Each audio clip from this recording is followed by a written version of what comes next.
So hey guys, welcome back to another video, and in this video I'm going to show you how you can fix your problem when it says Windows cannot access the specified device path or file. You may not have the appropriate permissions to access the item. So how to fix this? Let's get started.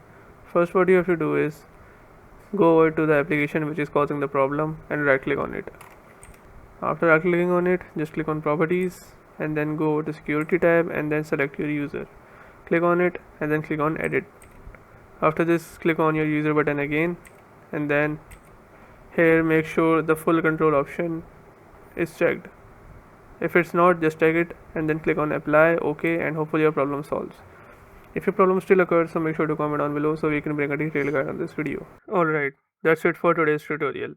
I really hope this video helped you solve your problem or learn something new about your PC. My goal on this channel is to make everything about computers simple and easy, whether it's fixing errors, downloading software or any game, boosting performance of any Windows or any game, or understanding new tools. If this video was helpful in any way, don't forget to hit the like button because it really motivates me to keep bringing you more useful content. And if you're new here, make sure to subscribe and turn on the notification bell so you never miss any future tutorials, tips, and PC fixes. Also, if you're facing any issues or have any questions related to computers, Windows, software, or anything technical, drop them in the comments. I read all of your comments and I'll try my best to help you out. Thanks a lot for watching. Take care of your system, keep learning, and I'll see you in the next video. Thanks for watching.